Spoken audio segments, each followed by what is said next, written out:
How's it going out there, guys? Hope everything's doing good. Jeff Johnson, Kevin McFarland. Good to see you on here, guys. Got a couple more of you on here saying Facebook user. I don't know who you are. Tell me who you are. Scuba Steve, good to see you, big boy. Hope you're doing good.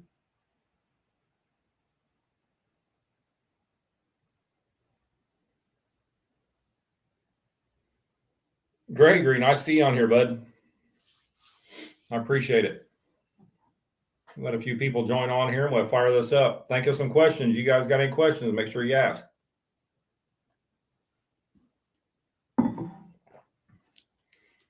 Got about 3 more of these to do this year, and then it'd be hunting season.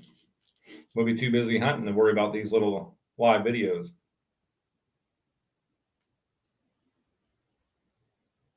Now, I tell you, Steve, old Scuba, you're forgetting all the time, man. You're the most forgetful person to me. I'm telling you. You know you're good, bud. Don't worry about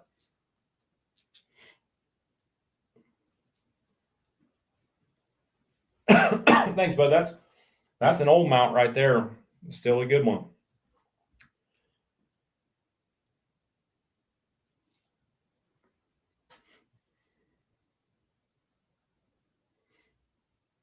Gregor, I know, man. Lack of rain. I'm glad they're doing good for you, though.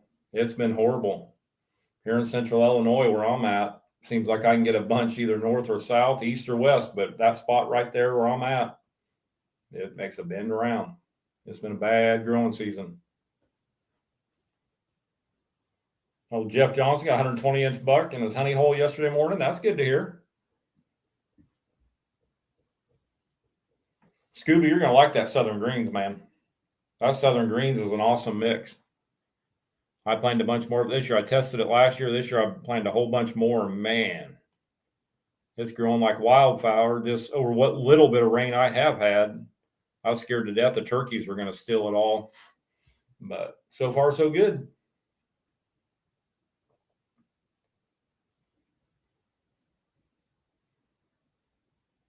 Mark Coleman, you on here, bud?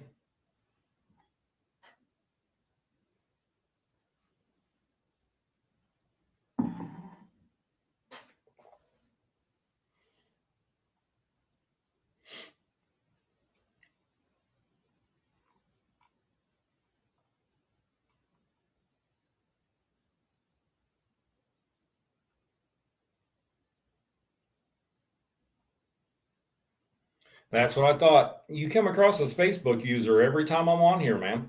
I don't know why it doesn't bring up your name. You must be hiding out. You don't want people knowing who you are. Good to see you on here, Mark.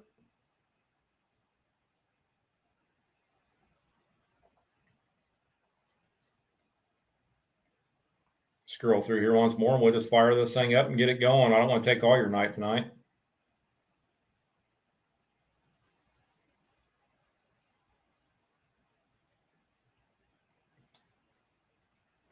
Scuba, don't be lying to Jeff. You sent me trail cam pictures before. Don't be lying to him about 120-inch being a monster in your area.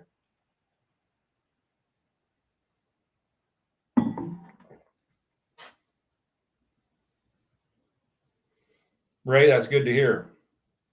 Plots are doing good up in Western New York. Man, I appreciate it. I just came back from a show, Illinois Deer and Beer Fest in Bloomington, Illinois. Had people from Indiana, Illinois, Wisconsin, even had a couple there from Iowa coming by.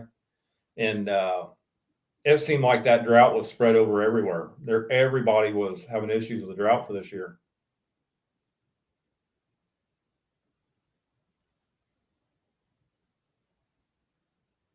Yeah, Jeff, you better let your daughter shoot that 120-inch deer. There's absolutely nothing wrong with that, bud.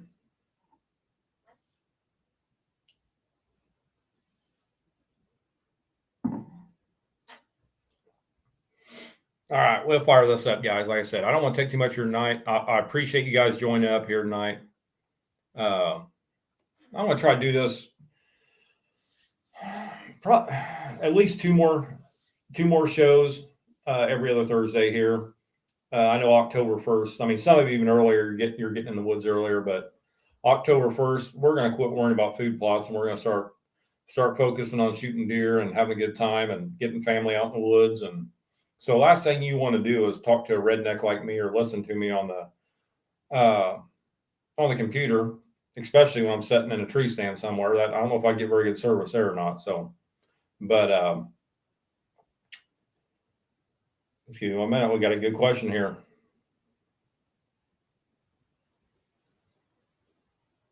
Man, it happens all the time, guys. And I try to tell everybody, especially when they plant next to a field, an agricultural field, these farmers that are spraying, you got to watch what you plant because they could come in there late and spray again, especially this year with the drought.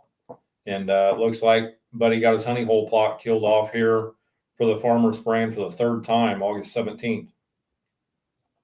Had it happen to myself many times. I have a lot of people always asking me about barricade, planting it next to an agricultural field. Works beautiful, as long as that farmer ain't going to spray, because any drift is going to kill that barricade, just like it will these annual mixes. A lot of times your clover, the clover can withstand a lot more abuse, excuse me, from Roundup. And so it might hurt it pretty bad, kill some of it, but some of it will still live through it. But these annuals, that's going to kill them as soon as it touches them. So anything like that, man, just watch what you do there, because them farmers, they want them fields weed and grass free, and they're going to spray them as much as they can. So any drift's going to definitely kill what you got planted next to them.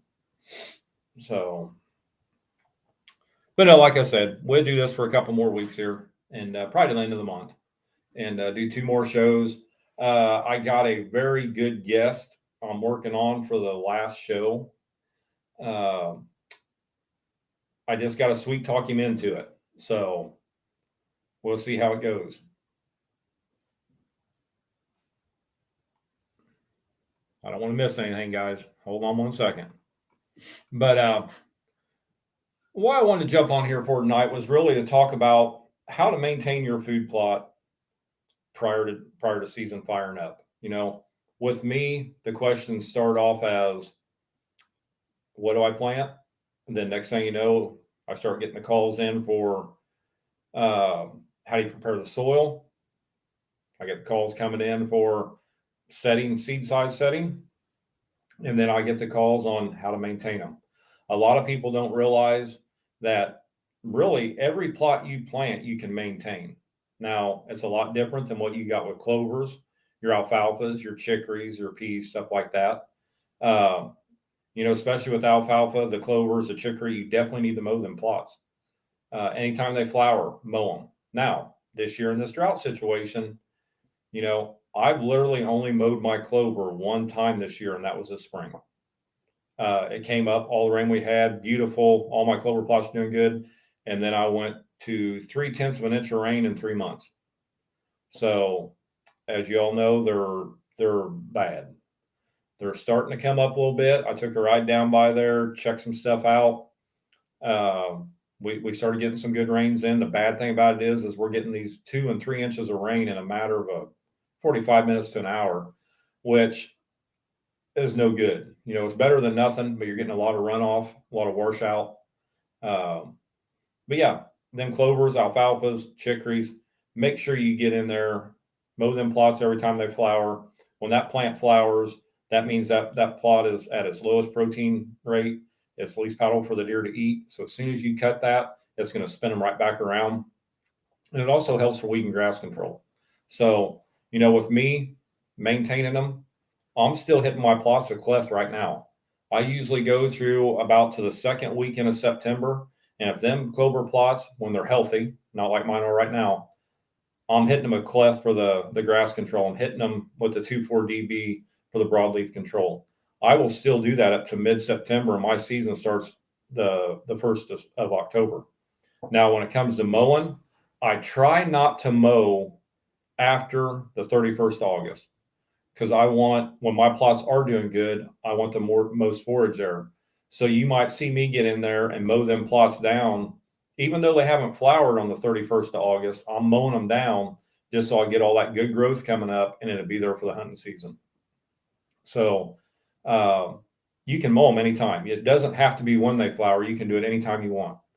But you definitely want to take care of them plots. The thicker they are, the more lush they are, the more deer traffic you're going to have on them. The higher the protein rate, the better nutritional value for the deer. So that's when you'll see them deer really hitting them plots. A lot of guys, they reach out to me and say, well, early bow season, the deer aren't hitting my clover that much. Well, when did it flower? Well, about 2 months ago. That's why. Them plots aren't as sweet as they should be. Them deer are actually getting natural browse that is sweeter and doing more for them through the timber than they are on that plot, because that plot, the protein level is so low on that. It's not as sweet as it should be. It's not as palatable as it should be. So try to get that right there. Now, if you hit the opening day of bow season, you start seeing some flowers pop up on your clover, don't worry about it. There's nothing you can do about it then. You don't want to get in there and mow it and all that while season's going on. Just leave it alone. But same way with your chicory, same way with your alfalfa, do it all of them. 90% of the time, like with our trophy clover mix, you're going to have a mix that has the varieties of clover and one variety of chicory. A lot of guys don't realize when they start planting straight chicory, which I converted a lot of them over to that because that's what I do. I plant a bunch of straight chicory because it's just certain times of the year here in central Illinois, you cannot get the deer off of it. But they don't realize until they plant it straight that it takes a lot longer for it, it to mature out and need a mowing, because usually the clover is flowering already. So you're mowing it prior to that chicory maturing out. So a lot of people don't realize that chicory will actually flower, but it will. It'll put a straight stem up right through the center and have a flower on it. And that's a telltale sign you need to mow that. And the good thing about chicory is you can tell when that plant's mature. And if you haven't seen it yet, when that stem comes up to the center and that flower gets on, just by looking at that plant compared to what it looked like a few weeks before that, you'll think, man, something just ain't right here. That's what it is. It's matured out. So you can really tell it. But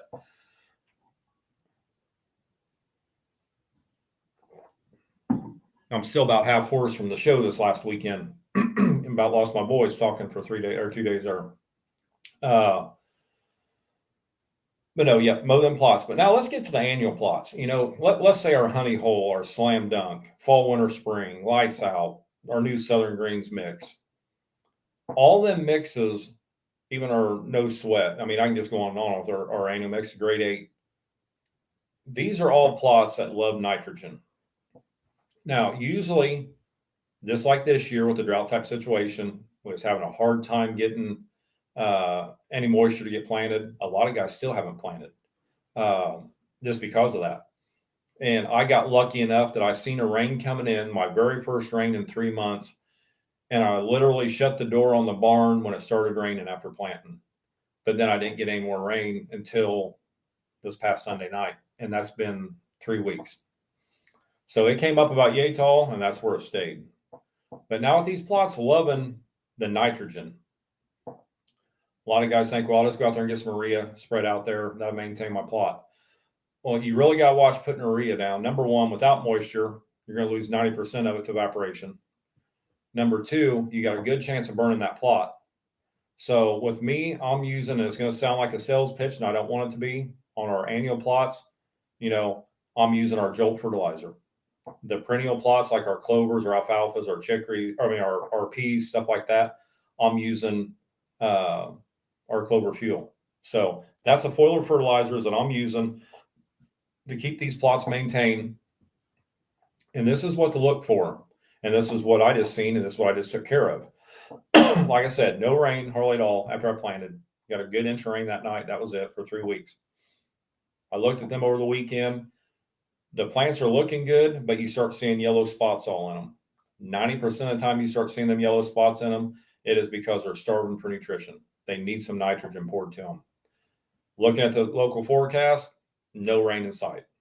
So what I am actually doing is I'm going in there, which I did, and I'll walk through with my backpack sprayer. The plants are up high enough now. You guys have seen me with my clover plots. I'm very anal with my plots. I will not ride 4-wheeler, 3-wheeler, side by side, nothing through my plots after the manual plots get so big, so I don't want to tear them up. So I got a backpack sprayer dedicated just to my 4-wheeler fertilizers. and I go through there and I just start hand spraying them. A lot of work, but I promise you, when I go back this week, the yellow spots will be gone. The plants will be looking a lot better.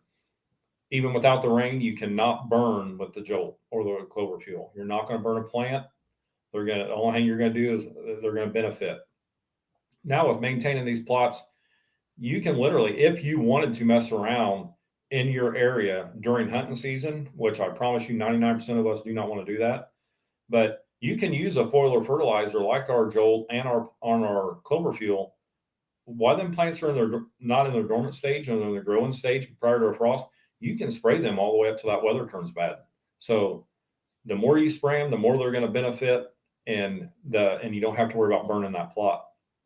The last thing you want to do is have a beautiful little 6-inch plot coming up, and you get in there and throw a bunch of urea down or triple 19, and it just lays there and fries them plants. You do not want to fry them. So worst thing ever. But that's an easy way to maintain them, is do that. I mean, these plots, maintenance wise, annual plots, unless it has a grass species in it, you can spray with clethodim. All of our annual mixes, you can spray with clethodim. The one you're going to have an issue with spraying with cleth, which is a grass killer, is our nose sweat, which is our backwoods plot, and then the rye that is actually in the ryegrass that's in our grade 8. You'll kill it out. But other than that, you can spray clethodim on every single product that we have, except for Barricade, and to kill the grasses out of it. Now, with the weeds, there is selective herbicides for weed control in some annual plots. The bad thing about it is, with the mixtures that we deal with and a lot of our competitors deal with, there's always going to be something in there that you're going to kill out broadleaf wise that you want to keep in that mix. And to tell you the truth, the chemical for it, you're looking about $500 a gallon.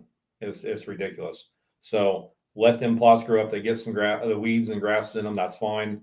I will spray mine for grass control because I don't mind weeds. I hate grass. So even though a good perennial grass, ryegrass, offers about 28% protein certain times through its growing season, and the deer love it. But when it comes to like my honey hole, stuff like that, I want to kill the grass out of it because I want that to be 100% brassica plot and do what it's there to do.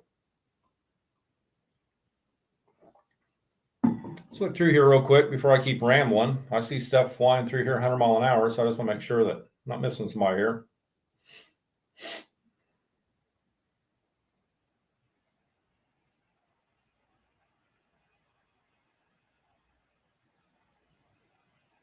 How many of you guys are trying the Southern Greens this year?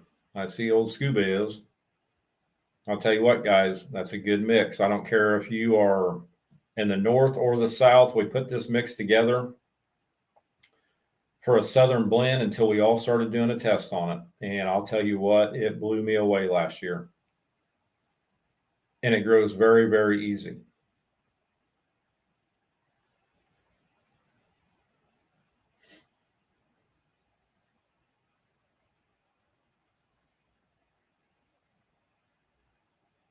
I see somebody here sweet talking Scuba. Man, I don't know what's going on here tonight. Holy cow.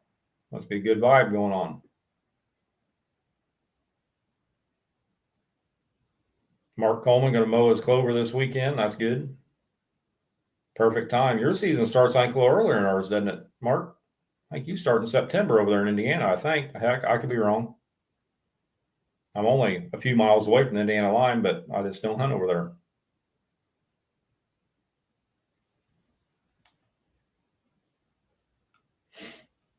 Ron on here talking about him using our fertilizer, and it seems to be helping out. The deer even licked the tree I sprayed on. Let's see what it do. Yep, they will. They definitely will. I'll tell you something, that Jolt fertilizer, well, we use it all in our gardens, and which works excellent for tomato plants and everything like that. Fruit trees, oak trees out in the woods, go out there with your pump up sprayer and try to find that root circle around that, that tree, that perimeter, and just start spraying all the way around that. I'll tell you what, I've done it for years with granular. Go find me an oak tree that I want the most food off of I can get, and I would just pour bags of fertilizer all the way around that, like triple 12, triple 13, 19, all the way around it.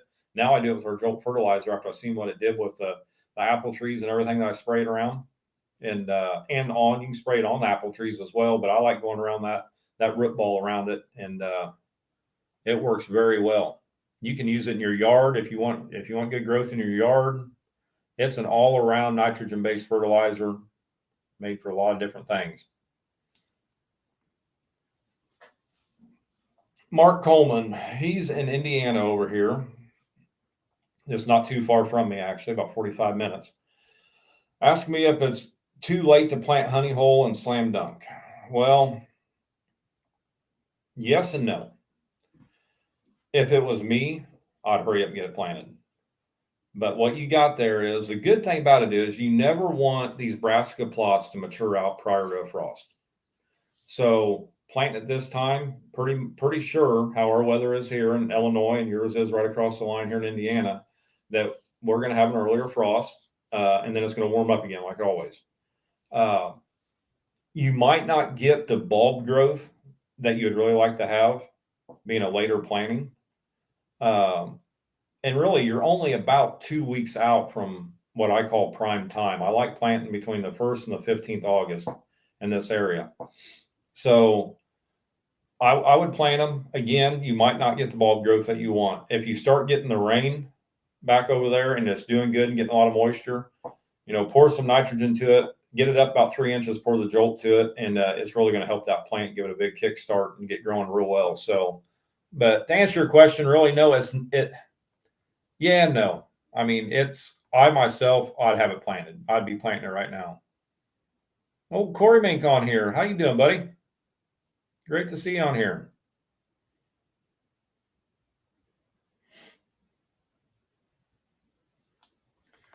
Mark's asking what pH do you need for the Southern Greens?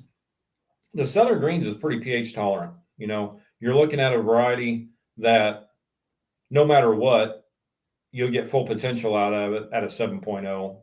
You drop it down to 5.5, you're going to get about 65, 70% potential out of it.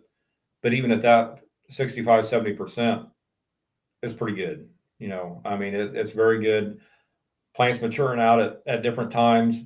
I mean, it works out very well. So yeah, I would least like to see that pH at a 5.5 and higher. I always want to see it close to that 7.0 just so that people can actually see exactly what that mix is capable of doing, or any of the mixes. Because a lot of people, they will come to my farm, and the only other person, that I know that does it, and that's my best friend Eric Kibler on his clover plots. And a lot of you guys have seen him on social media here with his clover plot out of his house window. He's got the rain down there this year where I didn't, but we're talking 20-inch tall plants on that trophy clover. Them forage clovers are huge, and a lot of these guys call in and say, "How are you getting it that tall? Mine is only 6 inches and it flowers. 6 inches flowers. 6 inches flowers." Well, the reason why is because that soil is as best as it can be. Get the lime on it, get that up. It's taken a few years over the years to get that lime where I need that pH where I need it with the lime. But if you offer that a 7.0 pH, you give it the proper fertilizer, and which I'm using a 0060 granular, and then using our clover fuel for a supplement, you'll have them 20-inch tall plants. I mean, it just won't do it, and they won't even do it in a 6.5 pH. You got to get that neutral pH, and you're going to get that. Same thing with the honey hole. All them people talk about the bulbs. The pH plays a big factor in that. You got to get that pH up to that 7.0 if you want maximum growth out of them plants, and a plant that's going to turn as sweet as it should.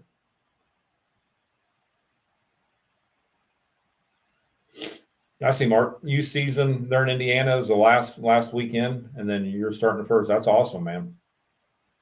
We're getting ready for our dream hunt with the special need kids down in Southern Illinois, and I'll tell you what, I can't wait. That's my favorite hunt of the year.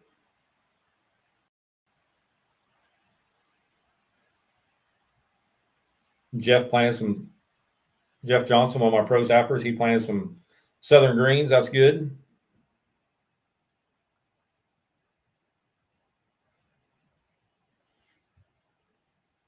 Okay, just bought a new property today. What would you plant?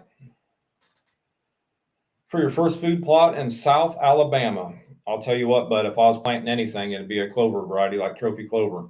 You got to have a good clover variety on every plot, no matter if it's north or south. Uh, if you're looking for just an annual for this fall to get something up and growing, I would look more towards like our Southern Greens. That Southern Greens was designed for right where you're at. Again, we found out it works excellent up here, but down there, that's what we designed that mix for. I would plant that Southern Greens. It'd do fabulous for you. But if you're just wanting to get something established for the years to come, that trophy clover, if you got the right pH in the soil for that, or if you don't, the game changer clover will work out good. You can establish a beautiful clover plot down there that's going to give them deer food 12 months out of the year, very high in protein, and about the most tonnage, especially the trophy clover is going to give you the most tonnage of food per acre of anything. So, but that Southern Greens would be exactly what I'd plant. Jason Buell, that just hit me. I think you emailed me and I forgot to email you back, bud. I'm getting old, I'm telling you. So the honey hole's starting to come up. Just need some rain, man. That's the story of our life this year, isn't it, bud?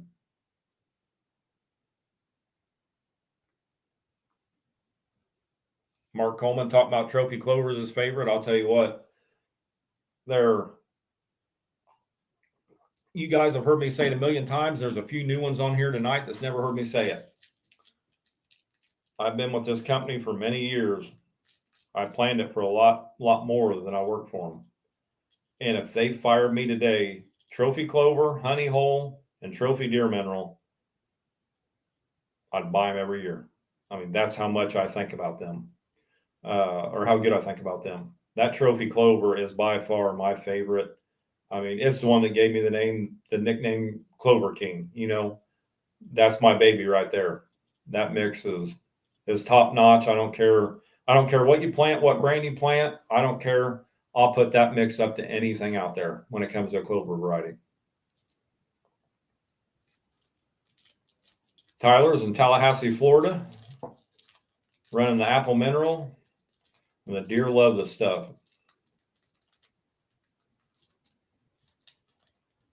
And Southern Greens on the plot. Okay, yeah, you're using Southern Greens on the food plot too. That's awesome, man.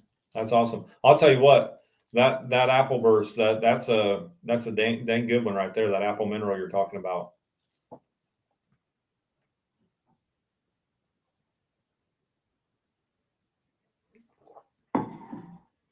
Now, just like a lot of us already know this, but we're bringing it up. It has nothing to do with maintaining food plots. But since he brought up mineral, I'm going to bring it up because I know my phone is going to blow off the roof here in about another month and a half. When it comes to minerals, now, southern states, different story. Climate's a little different. Here where I'm at, we can't use them in Illinois.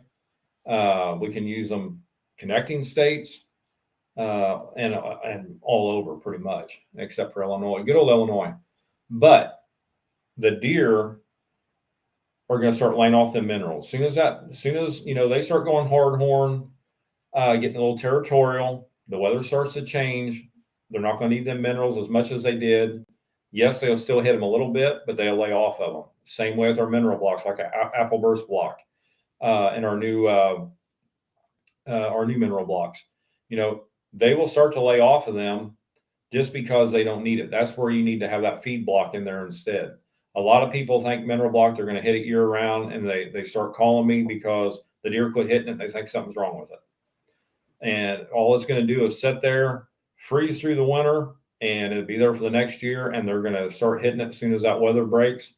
And when they want it, it'll be there for them. So don't be discouraged when that mineral, the mineral licks or them block sites, as a mineral block site starts kind of slowing down, because that is actually, it's going to happen. So they're not designed for that. The deer don't use them like that. They're just there for when they need it. So the Graniac block, that's the block. If you're wanting deer on a block through the hunting season, your backyard to watch deer, whatever, that Graniac block, I'll tell you what, the only negative thing about that block is the deer like it way too much. You're exactly right, Jason Buell. That trophy deer mineral is number one. in many ways, it was the number one mineral ever brought out for deer. It was the number one mineral ever to show up on a shelf in a store. You know, it's what started this company back in 1986 for Mr. Todd Siddleberg. That was the very first thing he came up with, and still one of our number one sellers to this day. Everybody knows us for, you know, trophy deer mineral, trophy clover mix, and honey hole. That's the three they know us from. And I'll tell you what, over having this Graniac block here for a few years, we're getting a lot of people to know us over that Graniac block because that's how good that block is. Not wanting to sound like a salesman here because I ain't a salesman no more, but it is the best. I would give anything. Actually, it's probably a good thing that it's illegal for me to use in Illinois because I'd probably go broke.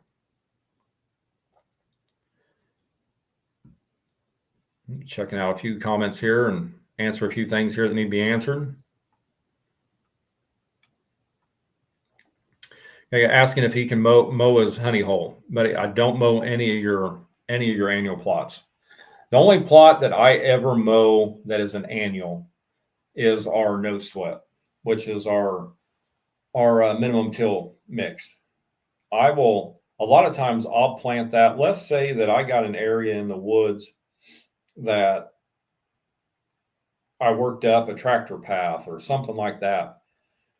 I like seeing people planting that in the fall of the year only, especially if they use it to hunt over. But if I'm in there in the springtime of the year, I'm making a trail up and a path up, and I'm not going to use our game changer clover, I will throw that no sweat down for two reasons. Number one, to give the deer something to eat. Number two, for erosion control. Until that fall when I really want to plant what I want to plant on it.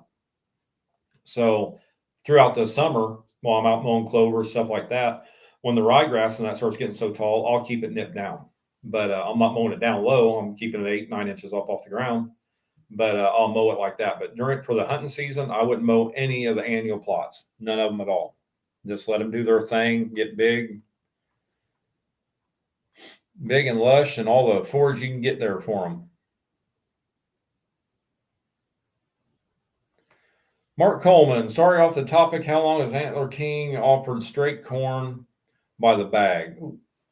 I thought straight corn was hard for deer to digest. Well, Antler King doesn't offer straight corn. Antler King offers the Wicked Clean corn, which is a corn that is topped with our Apple Intensity. We had a product called Apple Intensity for many, many years. And it was a small little 1 pound bag. One bag treated 500 pounds of corn. It had the vitamins and minerals. And the number one thing, it had the digestive aid. So it helped them deer digest that food and store it where they need to. Straight corn is the worst thing ever for a deer digestive system, the worst. So our corn actually is triple clean, and it has that digestive aid built in with it. It has the vitamins, the minerals, and everything in that with it. So it's not a straight corn. It does have the goodies in it. It does have the digestive aid. And we brought that out in 2018, I'm pretty sure. I think it was 2018. So for everybody out there that's using straight corn and they're worrying now for me saying that, you know, you can look in. We don't have them. We don't sell the sweet apple intensity anymore. But like if you look at any of our attractants, our Lick Magic buckets, all of them have the same ingredients in them as in every attractant and feed product we have has that digestive aid in it. So with that, you're going to help that deer digest that food, store it where it needs to be stored, and not burning up their stomach. Or stomachs, I should say. So you can mix some of them in with it. You can get our rack maker. You can get our deer and elk pellets. Most people, I'm having to mix our deer and elk pellets in with their corn. You know, you can take 300 pounds of straight corn and put 250-pound bags of the deer and elk pellets in with it, and you're good to go. You know, they got their vitamins or minerals. They got the protein pellet there that's going to help them. So it works out very well. Gregory is on here. And sorry about that. Hey, Timmy Lambert, good to see you on here, bud.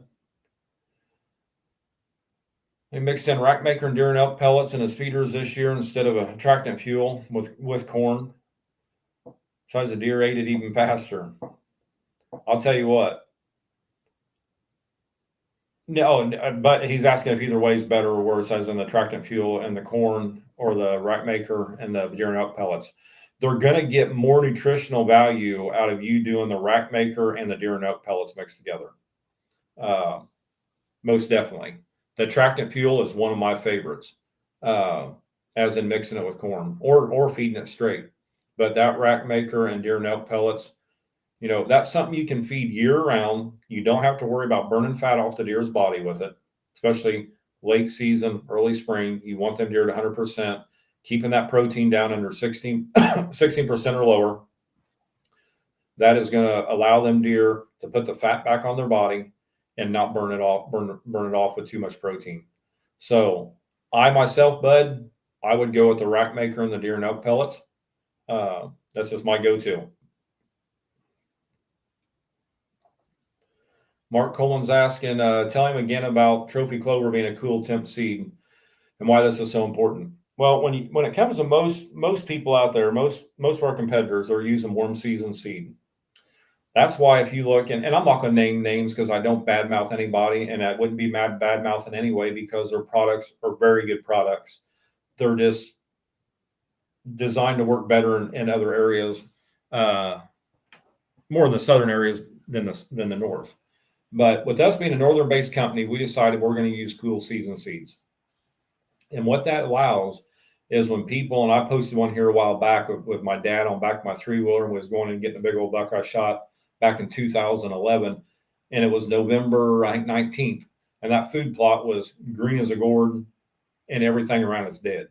And I got so many questions about that. And the reason why is cool season seeds. They will literally stay green. They grow longer, stay green, and more lush through the cold weather. As soon as that frost hits them, they don't die like a warm season seed does. So that's why a lot of people send me a picture. Hey, I got your competitors here, and I got yours here. Yours is green. Theirs is dead as a doornail. Theirs is junk. Well, it's not junk. It's just theirs are better in the warmer climates. So it's still a great product, but it's just designed for a warmer climate. And if it was me, I would be running two different varieties, one for the warmer climate and one for a colder, but they're not, and that's up to them. But it's there's nothing wrong with their product. It's doing what the plant is designed to do. So, but no, we use all cool season. We want them plots as green and lush as they can be in that cool weather. Yes, it costs more. The seeds are a lot more expensive than the warm season. But in the long run, it makes our customers a lot happier.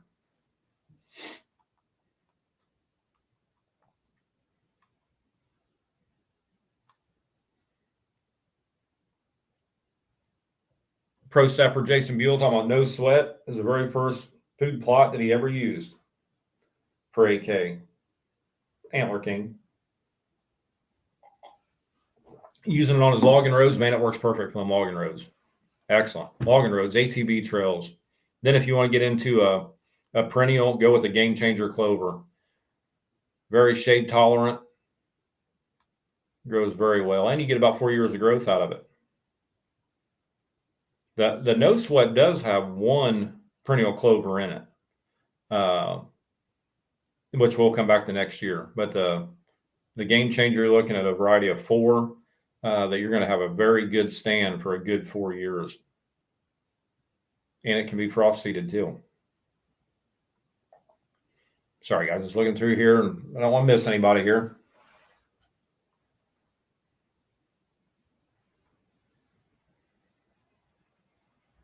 Jeff Johnson here asking, in a good normal rain year, how often do you mow your chicory? But on a normal rain year, probably 4 to 5 times. On a wet year, I have mowed my chicory 8, 9 times, and my clover plots a dozen. It just depends on Mother Nature. The rain and the nutritional value you give to that plant is makes all the difference. I'm pouring the potash to it, which makes that clover grow like crazy.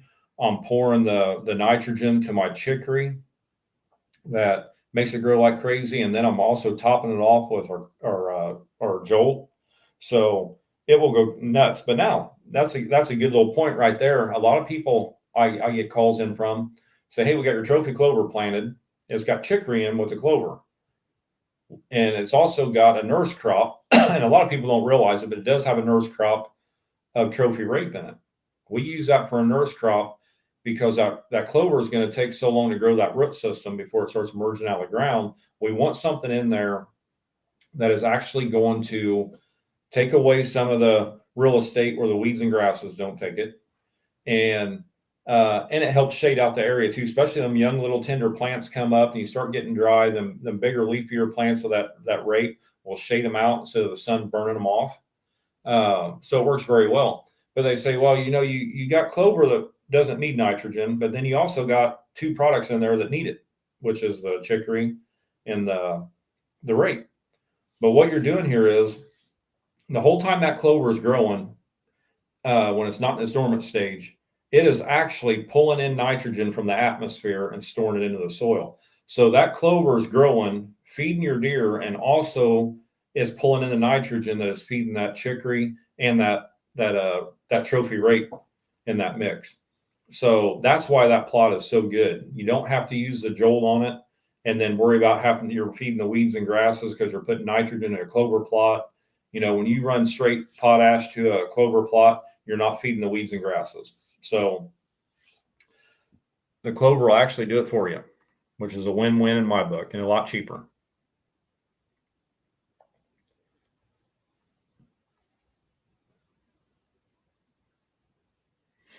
Let's see here.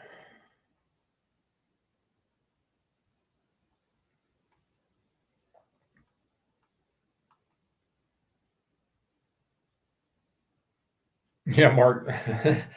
Mark Cohen talking about the game changer clover will grow on a shingle.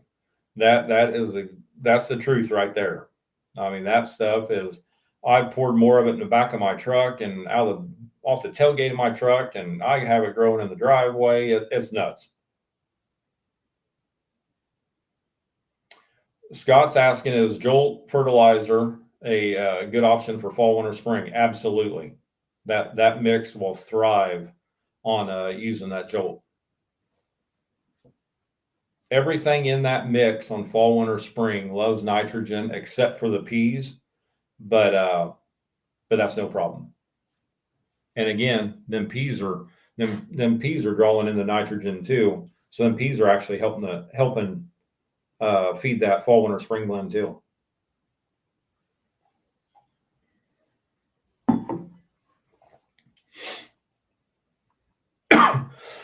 Oh, wish I get my voice back here. Been all summer without doing a show, and I happened to do my first fall show in many years, and I'll tell you what, it feels like my first spring show. I'm hoarse and sore throat, can't talk. Mark, that is way off topic. Can't believe Floyd Young is going to be a daddy. I'll tell you what, for the ones that you don't know, Floyd Young is a pro staffer for Antler King. He's a dear friend of mine. I've known him and his father for many years. Used to work with his father in construction. And if you don't know Floyd, look him up on Facebook. The thing about Floyd is he's like 3'2". He's so short. I actually, when I'm at Rural King, when he goes and does a store visit, I bring out an extension ladder or a step ladder, whichever one I can find, and I lay it against the shelf so he can see what's on the top shelf. He has to crawl up there. By the time this baby is 2 years old, he's going to be taller than Floyd. So, but I love it to death. I'm so happy for both of them. I mean, they're both going to be great parents, and the little baby has a daddy that's going to be the same size as him at the age of 2. So that'd be good. And Floyd must not be on here because he'd be already texting me right now. So,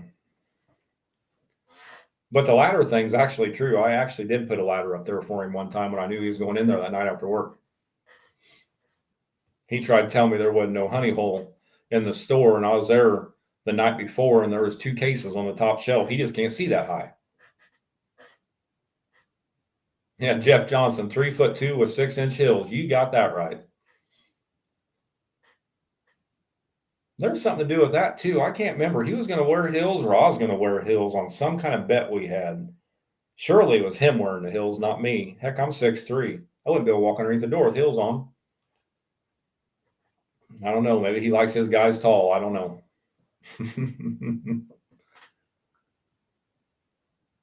Raise action option on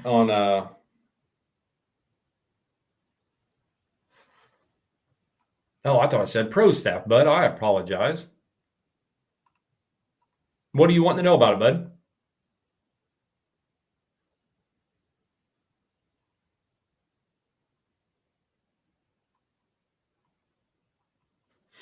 Go through here while Ray's going to see if he'll message me back here real quick.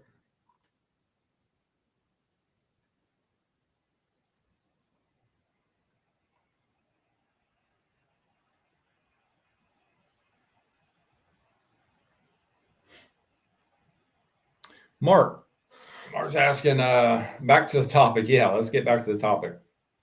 When deer season is over, where we go here? When deer season is over, what if anything do you need to with your annual food plots? Bud, really nothing. Like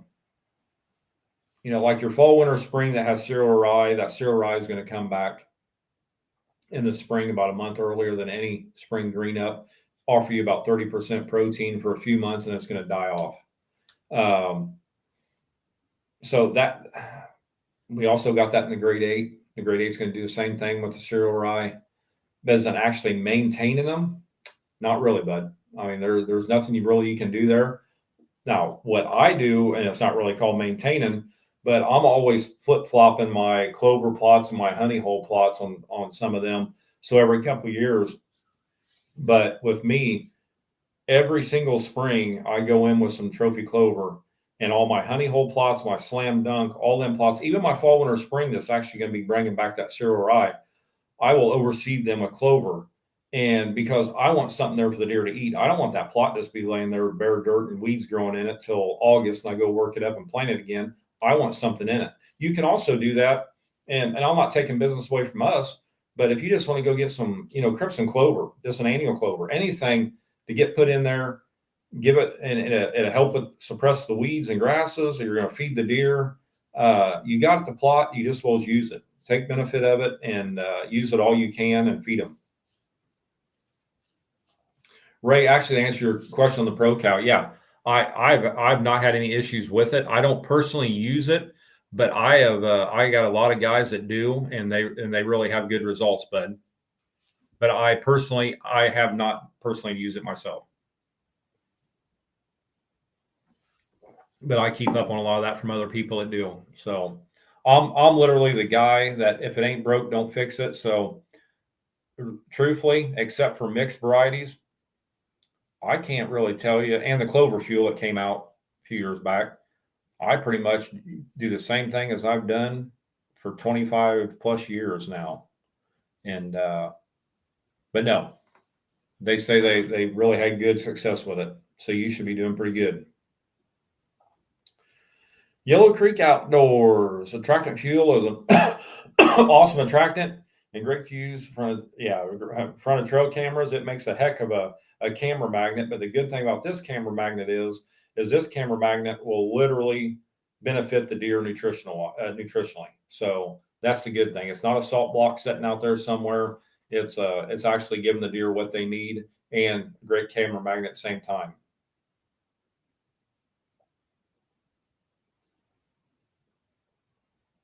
Ray, actually, yeah. I mean, I don't know when you put it on, but you give it a few months, you'll see a difference in it. I promise you that. That pH should come up.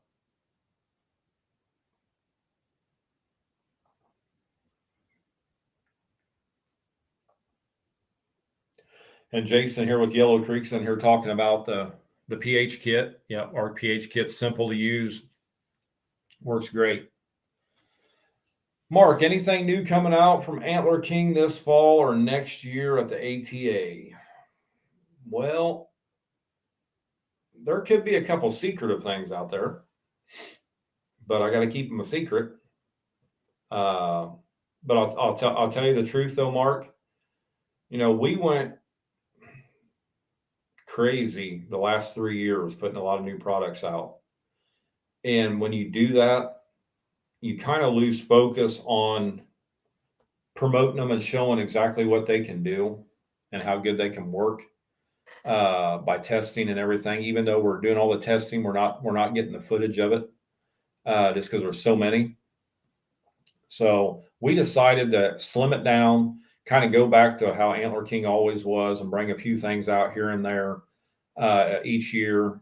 And that's what we're going to do. So there's not going to be a lot of stuff this year new. I'm trying to get some new swag and everything going on, which we really need. But we're having they're calling shortages on everything. I mean, we can't even hardly get a bag to put seed in. So trying to get a shirt printed up somewhere is about impossible. But trying to work on some swag, some new products. Worked on a few new products. So, this year, throughout the year, we brought out the 33-pound Graniac block, the 30-pound Down and Dirty block. So we brought some stuff out prior to the ATA show, and some right after it. So we're kind of not waiting for the ATA, but that's kind of where we're showing it off. So the products you're seeing coming out now, you'll see us kind of showing them off at the ATA show this year to let everybody know that they're there, and it'll work out pretty good.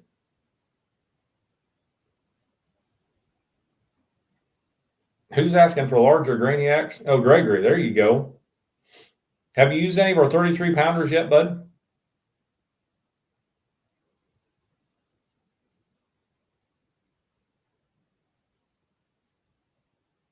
Jeff Johnson, that new Down and Dirty block is packed full of, I'm sitting here trying to remember, is it 28% protein? I think it is 28% protein in that Down and Dirty block, that 30 pounder. It's also got the digestive aid and the amp and everything in with it. Man, this night flew by. Get scrolling up here to see if I'm missing anybody here. I don't want to miss anybody, get anybody upset with me.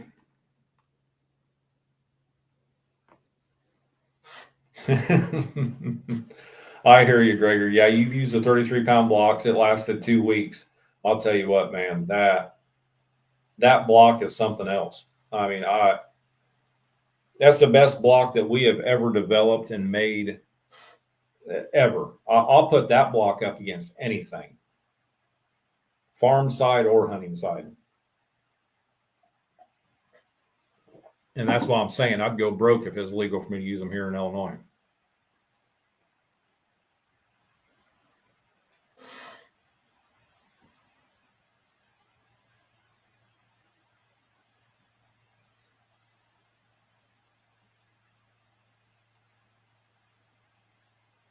Adam's on here talking, and Adam, it's good to see you on here, bud. Appreciate talking with you.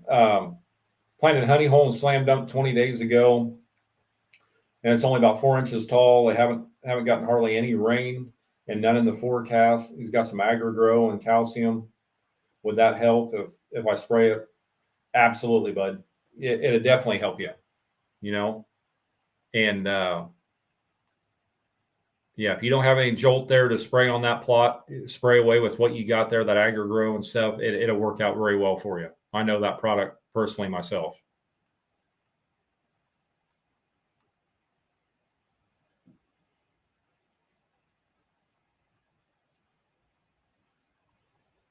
Yeah, Gregory, that Graniac block sure. Yeah, it kills camera batteries, doesn't it? That's funny, bud.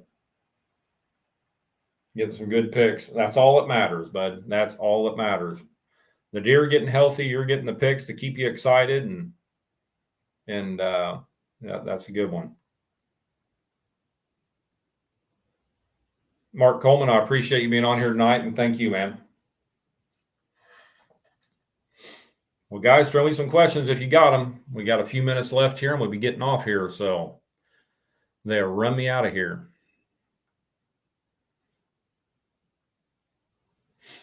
I'll flip through here to see what we got on here. And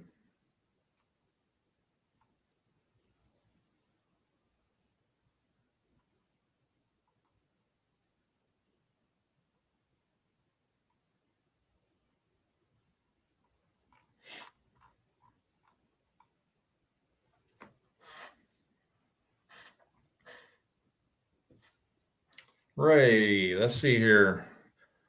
We switched from one of our biggest competitors this year. AK is night and day. Very pleased. Not sure what happened. The other company for a few years. I'll tell you what, bud. I appreciate that, and I appreciate your honesty there. I appreciate your business too. And you ever need anything from me, reach out to me, bud. I'll help you in any way I can. That's what I'm here for. So and like that, you said one of your competitors. That's what I like to hear. I don't like names being thrown out because I'll tell you what, in this business, there's a lot of bad mouthing, trash talking, and that's just something I don't do. And truthfully, some of my dearest friends are my competitors, and we're all good people, and we just work for different companies. Some are falling down a little bit. I have seen that. We've talked about it, but thank you for not calling anybody out and just using competitors. That's a stand-up guy right there. I appreciate that.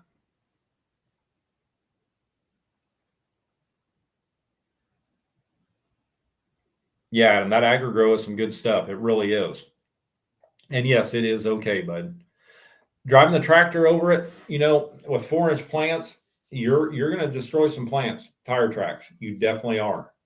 Um, and I know it's hard to do on bigger plots without using that tractor.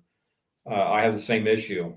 Uh, my smaller ones, I use a 4-gallon backpack sprayer, excuse me, which takes forever, but I don't ruin as much plants.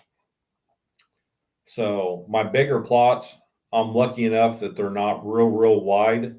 So I only ruin plants down both sides because I'll actually use my spray wand off my ATV and I can spray halfway across that plot as I'm driving down the field edge of it. So I'm only tearing up the plants on the edge. So you get one that's too wide, it's kind of hard to do that. But yes, you will. I mean, it's safe to do, but you are going to destroy some plants that are on the tire tracks.